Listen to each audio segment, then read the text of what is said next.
I kind of grew up in the Appalachian culture and recognized that something was wrong with the village. And that led me to start my first job in social work, working at a group home and working with at-risk youth and seeing lives through our eyes. And I learned a lot about trauma. What keeps me going is to know that I am making an impact regardless if it is on the individual scale. And sometimes with my educational pieces through TikTok and on social media, I am making a larger impact. But I think that's what keeps me going, is those small stories of I made this small change. Hello and welcome to Power Beyond Pride, a weekly queer change-making podcast bringing you voices and ideas from across our fierce and fabulous spectrum to transform our world. My name is Mattie Bynum. I am the hostess with the mostest, TV personality, comedian, and all around just a joy to be with. I am here tonight joined by my lovely co-host, Kate. And Kate, would you like to introduce yourself? Absolutely. Hello, I'm Kate, your resident high hard femme, and we're your co-hosts on today's QueerCast journey. In this episode, we're talking to the power-packed, multi-talented counselor and therapist, Jessie Cockerham, MSW, LCSW, Usui Holy Fire, and Karuna Reiki Master from Mount Airy in North Carolina. Welcome. Yes, welcome. So good old Mount Airy is in the building. Yeah. How's the weather up there? It was hot today. It was so muggy. Even though we're in the mountains, it still gets hot. North Carolina is one of those states that it doesn't matter how everybody else feels. We get the converge of every season and every weather system. So it could be, like, it was funny yesterday, I think it was 82 degrees. And my cousin was like, oh, it's not bad. I said, well, the heat index is actually 90. So it's still bad. And we get to experience all four seasons within weeks sometimes. So Jessie, thank you for taking the time to join us today. So I definitely want to jump right in and get started. You started the World Refuge Counseling and Healing Services that provides a lot of specialized services like DBT, EMDR counseling that support the LGBTQ plus and BIPOC individuals. How did you embark on this journey and what drives you? That's a big question, I guess, to start with. What kind of made me embark on this journey was this idea of I kind of grew up in the Appalachian culture here in Mount Airy and recognized that something was wrong with the village, I guess, essentially. And that led me to start my first job in social work working at a group home and working with at-risk youth and seeing lives through our eyes. And I learned a lot about trauma, and that started my path for the Wolf's Refuge and kind of counseling in general. And what keeps me going is to know that I am making an impact regardless if it is on the individual scale. And sometimes with my educational pieces through TikTok and on social media, I am making a larger impact. But I think that's what keeps me going, is those small stories of I made this small change. And so That's beautiful. And so we heard a lot of kind of alphabet soup in there. You practice DBT, EMDR. For folks who may not know about that, can you just tell us a little bit about your philosophy behind counseling and the way that you approach it kind of more generally? Yeah. So in therapy, my direct approach is to be very person-centered, strength-based. But DBT or dialectical behavioral therapy and EMDR or eye movement desensitization and reprocessing put different lenses down on what that looks like. And then bring in ecotherapy, and I am looking as radical as you can as a therapist. But so just on a basis, DBT, I look at you as a human and you come in, I know you have different things going on in your life and you kind of tell me what's going on. And I look at you through a lens of the 4 stages. And so stage 1, the house is on fire. Or stage 2, we're just dealing with a lot of trauma. Or stage 3, you're just dealing with life and trying to figure out what that means to you, values and stuff. And then lastly, stage 4 is, do you want to explore what spirituality looks like to you? Do you want to explore the meaning of life and what that might look like differently for you? So I interweave the other 2 modalities, EMDR and ecotherapy, in throughout that process. But my goal is it's your journey. I can't tell you where to go. I can't tell you what that's going to look like. It's up to you. I definitely understand that. I know counseling is something that's really near and dear to you. So how do you think that this benefits the LGBT community? Ooh, that's a good question, especially since mental health has always been used to stigmatize to not only the LGBTQIA2S plus spirited community, but also to BIPOC individuals as well. And so I always keep that in mind as people approach me and ask questions about mental health. But I think the thing that I've recognized working with people who are queer identifying or BIPOC identifying is that we've created so many layers to protect ourselves in the society because, well, at least for my generation and older, we had to survive, especially in these rural areas in North Carolina. And so it's like peeling back those things. What does self truly look like? What does it look like to be your independent self and without shame, without fear? And that's a lot of what I do. That makes sense. And that makes sense why that question, how do you be your kind of true, authentic self, is so important for queer folks and queer communities. If I can ask a personal question, how did your own queer journey kind of inform that work? Ooh, that is a good question. So growing up in the South, in the rural South, I definitely created so many different layers for myself just to survive. I had a father who literally looked at me one day and said that he would kill the Estler if he ever knew one. And so I knew right there quickly that things weren't safe where I lived. And so it wasn't until I had a conversation with a friend in the restaurant environment I was working at, and he was like, "You're being really homophobic." And because he was femme presenting and free with himself, and I was just like, my world started to shift. I was like, me? How can I be homophobic?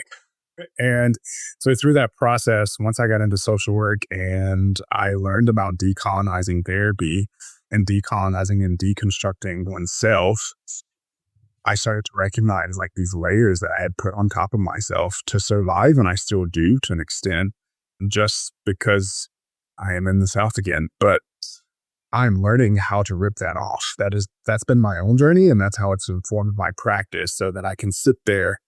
As a therapist, I have to know who I am on a deeper level in order to go deeper with you.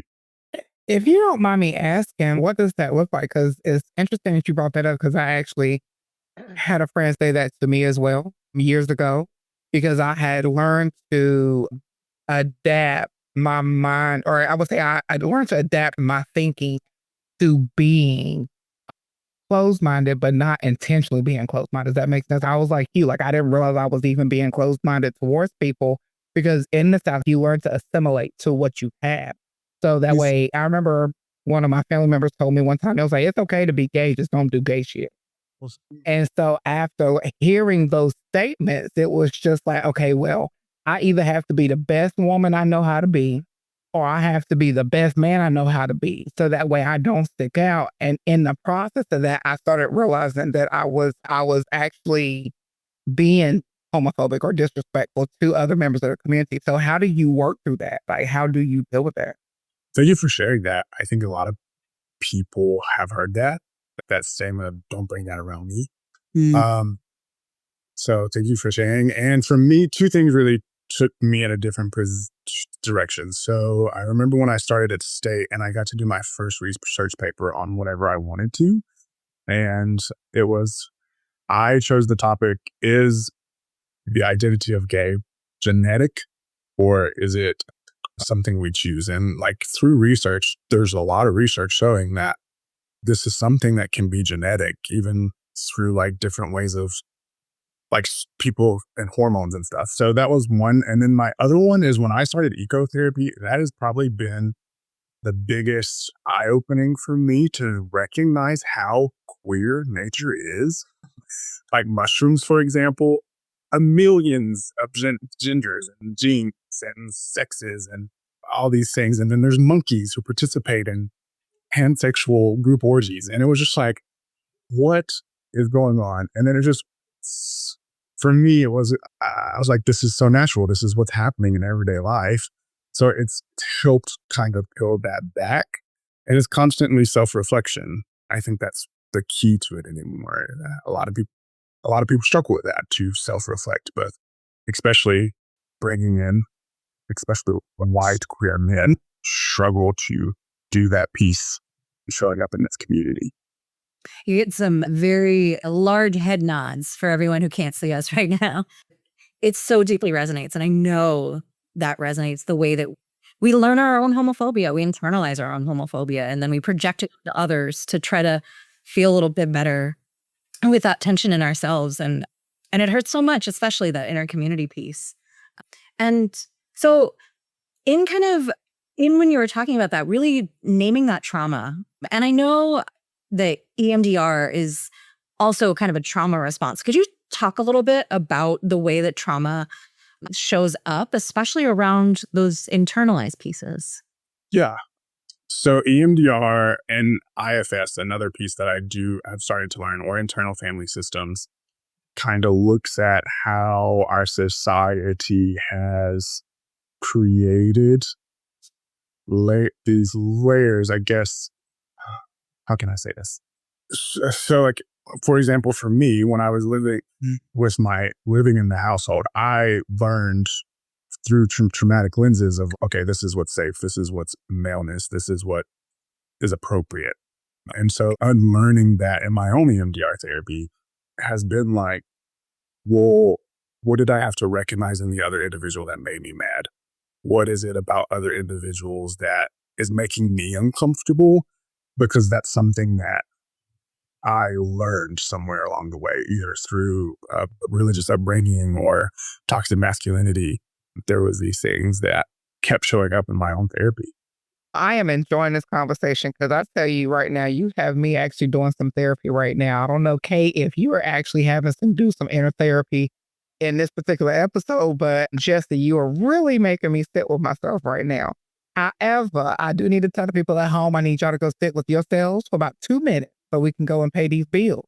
And when we come back, we're going to keep talking about how to deal with yourself, do self-reflection, and we're going to embark on ecotherapy because that sounds very interesting to me. I know where my mind goes with it, but I know that's not where it's actually supposed to go.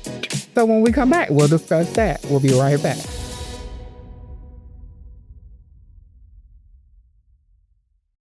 Hey, nonprofit leaders, change makers, and community builders. If you're navigating growth, equity concerns, or just trying to make your work better, you need to know about Orange Cap Consultation, a boutique consulting firm led by me, Melody KG. Orange Cap offers community-rooted consulting to help mission-driven teams move with clarity, equity, and have a real impact. Whether it's strategic planning, meeting facilitation, leadership development, or helping you design community programs, I've got the experience and the heart to help you build what's next. Learn more at www.orangecapconsultation.com. Are you looking for a way to make your philanthropy more meaningful and more aligned with social justice? Meet New Moon Network. New Moon helps individuals, institutions, and foundations move their dollars where they matter most, into grassroots movements advancing the rights and self-determination of people in the sex trade. If you're a funder ready to move in solidarity with sex workers and survivors, this is your invitation to come learn about our movement and help fund meaningful advancement for sex workers' rights. Reach out to us today at contact@newmoonfund.org and take the next step toward funding with purpose. Welcome back. This is Power Beyond Pride, a queer change-making podcast. I am Mattie Bynum here with my co-host Kate, and we are talking to the amazing Jessie Cockerham. We are having the most amazing, intense conversation about therapy. And Kate, I think you have the next question. Yeah, so I wanted to go back to how gay nature is. Ecotherapy was something that you mentioned. Could you share a little bit about what that is? Ecotherapy has become one of my biggest passions because of the principle and the idea behind it. Believes because society and capitalism has cut us off from our connection to the world and to the earth, we've created our own disease. Our disease with ourselves, disease with nature, and that's leading us to have chronic diseases, anxiety, depression, a whole host of trauma. And so with that principle, what I do and what ecotherapists kind of lead anyone through is trying to figure out how to reconnect back to nature and see it as another living being. So for example, one of my favorite practices is getting people to get permission from a tree to go under its leaves and then touch the tree with a sensory somatic experience, because you're touching the tree, you're feeling it. And then that's when we go inside and what is it that you feel as you connect with the tree? And then allowing the connection to come through as the tree speaks to you in its own way.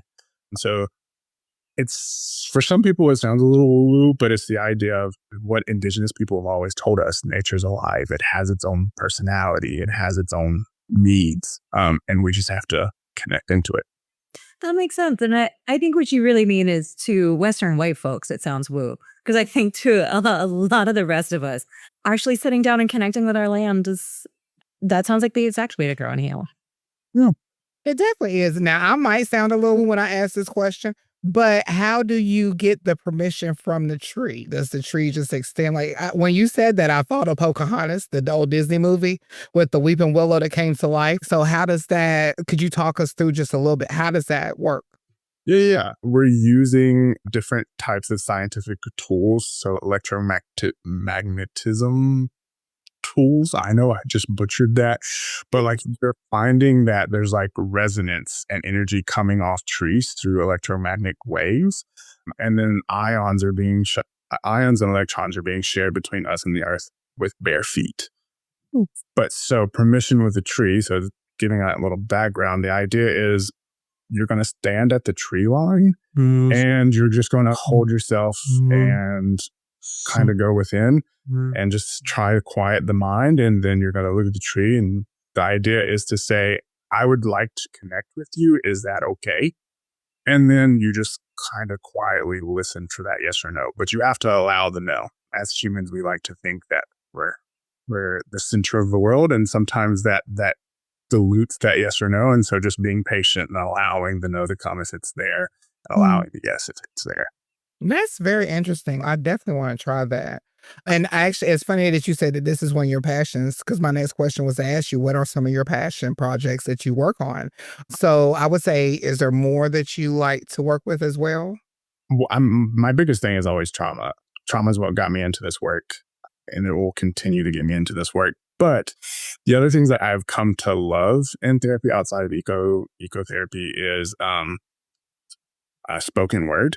So being able to write poetry or writing narratives and then using that to find ways to heal has been really impactful, even in my own journey, because I have a spoken word community here in Monterey that I go to, and I use that rage and depression that I get from my clients and lay it out there. And then the people of Monterey get to hear me roar. And I always encourage it for my clients and anyone who is looking for a way to find their voice. So in what we've been talking about, you've expressed so many things about land and about nature and about community. And you're from Appalachia. So how does being from that beautiful space, that beautiful land, those roots, how does that inform your work and what you do? I think the Appalachians, the mountains, is really what brought me to ecotherapy. The idea, I've had a couple of friends who live from the area and we leave, and we talk about how this place, how these mountains have a hold on us and they always call us back home. It's so weird to have that connection and just have that feeling of this is something I don't want to leave, or I can't leave for too long. But also within that, I think the community aspect when I was growing up was always there. I remember running around at chicken stews and pancake breakfasts to like fundraise for individuals and fundraise to help people maybe who couldn't pay bills or had medical procedures done and they couldn't afford them. A lot of that's gone now because I think due to certain circumstances, smaller communities are starting to dwindle, but it's different here, I guess. And understanding that the Appalachians was where oppressed people went to find refuge has also learning that information. Don't get me wrong, there's some places I would never go in the Appalachian Mountains, but knowing that history is there, and then there's this whole group of people called the Melungeons, it also informs my practice because it's possible. It's impossible for all of us to come together and create community and be our best selves. So I definitely remember as a kid growing up going to the Kiwanis and pancake breakfasts for $6 to raise money for the different organizations in the community. But working in therapy and dealing with people who have different types of trauma, how do you handle whenever a patient is combative or not receiving the therapy tools? Like, how do you deal with that? Mm. Yeah, that is, I think, an everyday struggle sometimes but it also is humbling because I have to remember I am not the master of their life. I am here as a person who does have tools, and you can accept them or not, and you can find your own tools. And if you come to me and you tell me you use this tool and it didn't work out that well, okay. If I give you a tool and you're like, it didn't work for me, I'm going to be like, there's probably some issues there, but I'm going to be like, okay, this is your journey. Can't force my own beliefs on you. I can't force anything on you, because if I did, then I wouldn't be doing what my predecessors have always done. So it's sometimes it's hard because like I have clients that are like floundering and trying their best to figure out life. And I'm just like, take my hand and we can do this. But on the other hand, it's just like, nope, I want to flounder for a little while longer. And I'm like, okay, I'm still here when you're ready. But Do you have to tell people just trust me and trust the process? especially when it comes to trauma therapy, yes, because it's like people don't want to address these deep, dark things. It's hard, right? To go back and face what some call demons, to face what some call this big black darkness. It's scary. And I think to do it is really brave. I think to do it means that you want to end curses on your life and your family. You want to break these cycles that have been put on you. And those pieces are really beautiful. And so when they get resistant and they push back, I'm like, it makes sense. You're scared. And I'm here to walk with you in that fear. And so then No, I was going to say, I think the hardest thing is to actually admit that you have trauma, especially when I'm not going to say this is just localized in the South, but in the South, we have learned to adapt to trauma. I remember growing up and dealing with things, and we don't discuss that. That's not a topic you talk about. So you learn. So then as you get older, it's like when someone tells you that you have trauma, it's almost, no, I don't. I'm good. I'm fine. But to actually sit with it and realize it. This is why I'm not a therapist, because, I couldn't deal with people and their own trauma. I have enough of my own. And I think you're right. And they're calling out what we talk about in trauma therapy is capitalism doesn't give us time. And capitalism tells us like, no, you got to keep going. You got to keep moving. And then in the South, where it was just like, there's so many people were focused on survival, especially BIPOC communities and people here in the mountains or people in poverty, where every day you didn't know if you were going to live. You didn't have time. And so now as we've moved into these later generations, we're finding time, but now all the other generations are pushing back and, no, don't do that. What are you doing? You're disrupting stuff. Don't work. You're woke. What are you doing? So, and I just want to uplift, like calling generational trauma curses and really just naming that this is about breaking family curses. And I love how you're thinking about and talking about trauma. And a lot of what we've talked about is really one-on-one in terms of how we've talked about therapy. What do you think of the role of therapy, especially when we're talking about things like community building and coming together and doing the kind of collective solidarity work that we all desperately need right now?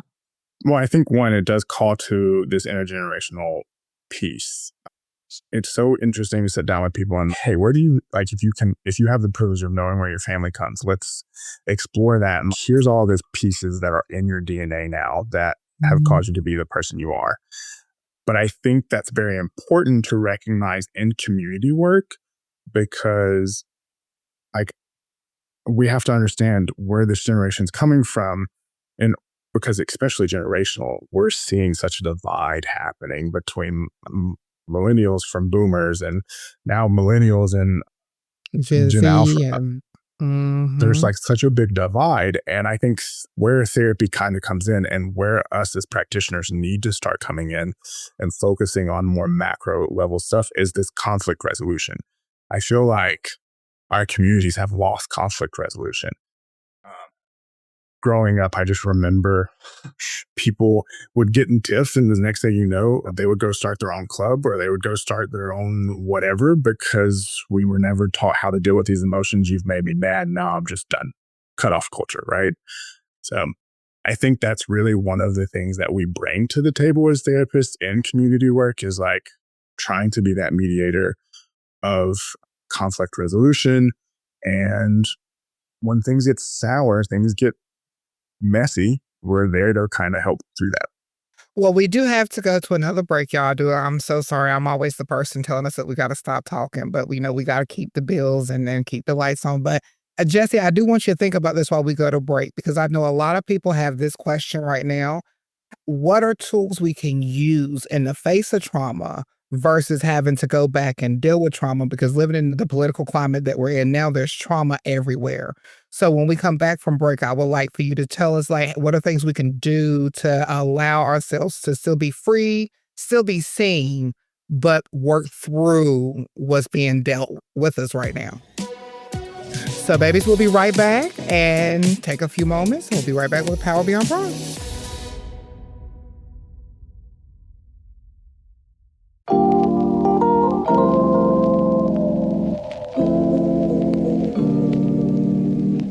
Hey, this is Sean Aaron, he, him, his, and I'm here to tell you about Them Boys Podcast. I'm the host of Them Boys Podcast, and as a Black queer trans man, the podcast amplifies the voices of other trans men of color as we share our transition stories.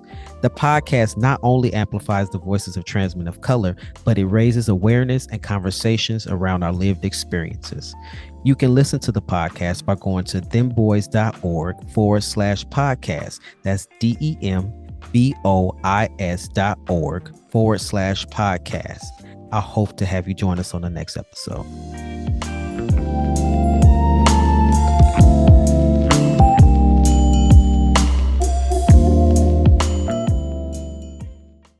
Your mission is vital. Let a great idea help you magnify its impact. As a queer-owned graphic design and digital development agency serving nonprofits, healthcare, and education nationwide since 2015, we're dedicated to growing, empowering, and activating your advocates. Our award-winning work speaks for itself. We deliver transformative change. Ready to see your impact grow? Book a session and let's get started at agreatidea.com. That's agreatidea.com.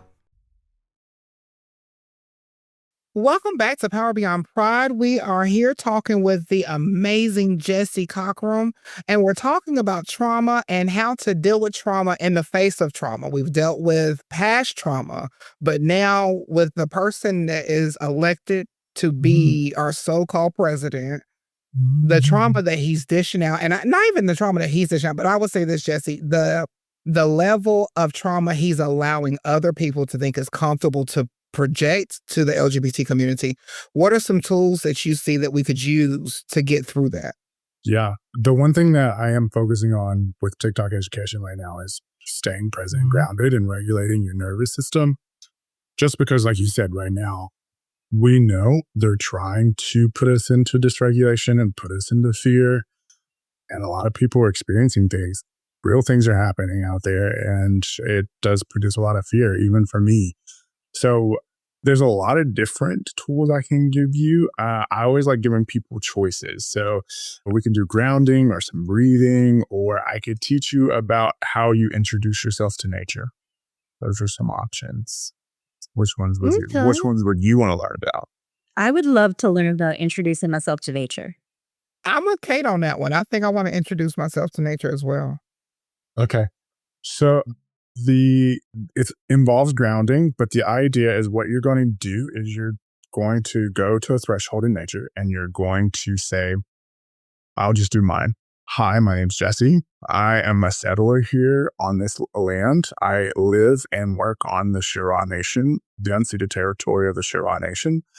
My family hails from Western Europe, Ireland, Scotland, England, France, and Germany and Switzerland. And they were entrepreneurs and agriculturalists.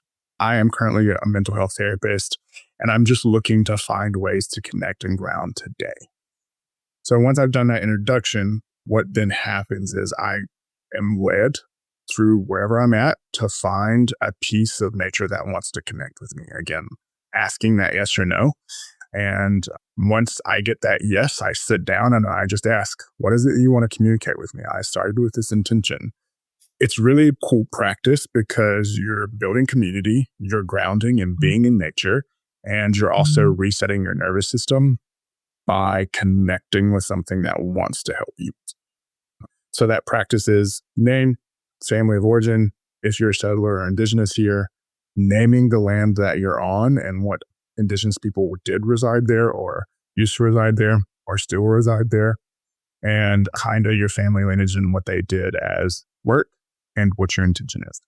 Okay, that was a lot. So I'm going to need you to write that down for me later on so that I will remember that. Because if you're like me, I got a lot of answers to the questions. I mean, a lot of ways to say that stuff. So yes, but that actually does sound like a good technique. So Kate, we need to go and ground ourselves the next time we get together so we can get through the next couple of years of this this democracy that we are dealing with currently. Yes. The other popular one that we could do together is ocean breathing. Now, what's that? So ocean breathing is the idea of focusing and expanding the lungs so that you can expand your capacity for stress and then releasing all of the stress out, or what I call releasing the bullshit. So what you do is you do a breath in and then you try to fill as much as possible. And then you're going to do another breath in to expand that lung capacity and then just breathe it out like the ocean. So we can do that together. I'll lead y'all. So breath in, and blow it out.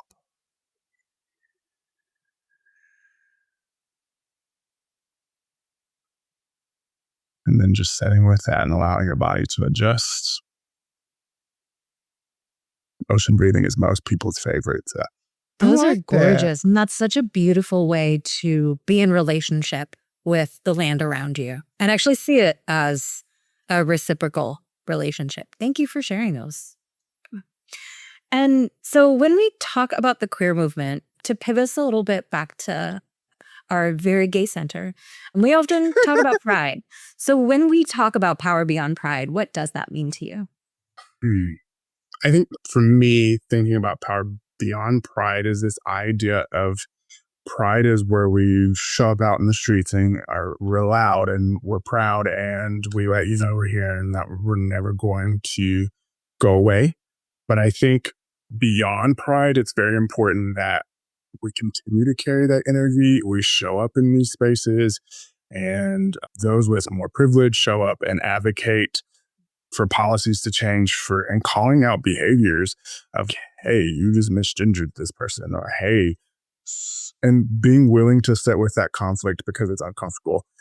But it's also this idea of recognizing we as individuals are beautiful, powerful people, and we have the ability to create our realities as long as we continue to believe and be self-reflective in ourselves. And that's kind of what comes to mind when I think about power beyond pride. Thank you for connecting it back to that solidarity and for naming the discomfort of doing that. I feel like we often talk about, yes, we should show up for each other and then don't talk about but it's hard. And it's really scary sometimes. So thank you for just saying, yeah, it might feel a little uncomfortable and that is okay. I like how he brought it right back to and just talking about the connecting and allowing a person to just be able to say, you know what, this is hard, but I'm here for you. I'm showing up the best way I know how. Because I agree with Kate. I think a lot of times people don't show up because they don't know how. And instead of just saying, I don't know how, they just don't do it, period. So I love that. Kate, so now we're going to go into our rapid fire questions. Sounds good. And Jessie, thank you for all the work that you do. I've loved this conversation and really appreciated everything you've really shared with us today. So now we're going to ask you a series of some very quick questions. And I believe that Mattie has the first question, but are you ready? Yes. Do you choose to accept this mission? Look, I'm being honest, because the rapid fire questions, they can range from everything. So let's just be ready. So the first question I do have for you is, and you have 2 seconds to think of your answer. So it's the first thing that pops off your head. Cannonball into the pool or dipping your toe in first? Cannonball. Do you relate to your astrological sign? Both my sun, all 3 of them, my sun, moon, and rising, yes. Okay. Well, do you like a brand name? Are you a bougie? Or do you prefer something that's nice and homemade and you hear it from the heart?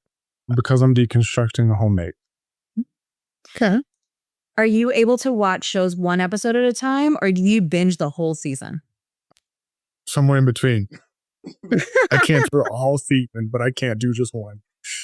So thinking of a spa, because you are a therapist, you would get a lot of information from people. Do you think you would be good at being a spa, or do you think that knowing too much, you'll blow it? Ooh, my face would blow it.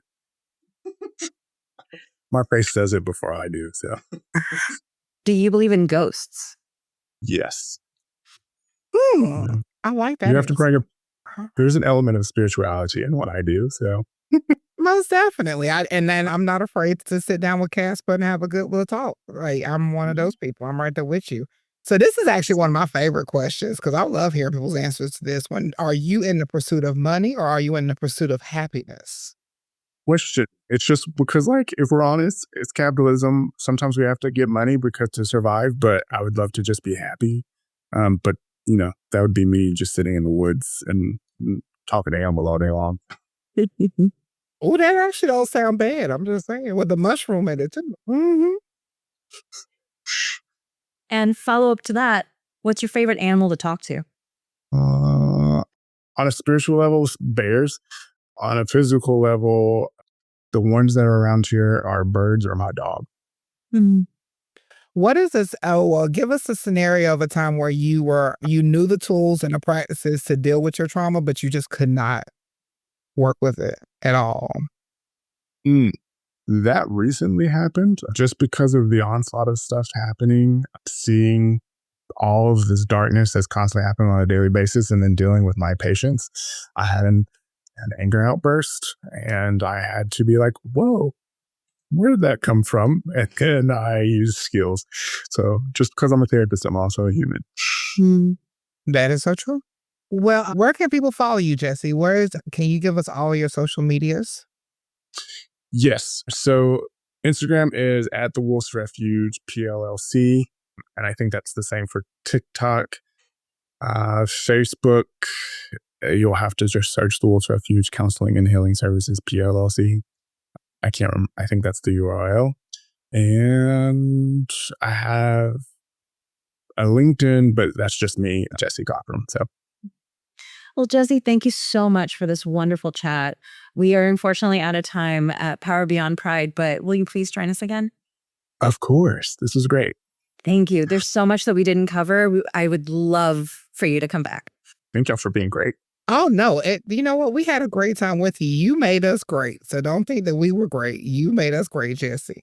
But everybody, please remember to go to his socials like he stated before. Jessie Cockerham, excuse me. I keep messing up your last name and I don't know why I'm messing it up. And I am your co-host for the evening, Mattie Bynum, and you can look me up at Mattie Simone 737 on Instagram, and on Facebook it's just simply Mattie Bynum. And I'm your co-host, Kate, and you can find me at reframehealthandjustice.com and on Instagram at Harm Reduction Femmes. Remember to subscribe and get your friends to subscribe to Power Beyond Pride on Spotify, Apple Podcasts, or wherever you get your podcasts. And check out our site at powerbeyondpride.com. Power Beyond Pride is a project from A Great Idea, a queer-owned design and content agency. Learn more about them at agreatidea.com. This episode is produced by Shane Lucas. Smita Sarkar is our project developer. Our editor is Jara Redding with support from Ian Wilson.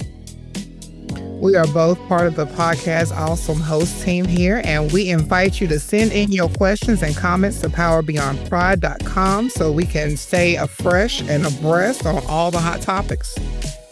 Check out our new episodes each week, and we look forward to queer change making with you next time. Thank you from all of us at Power Beyond Pride.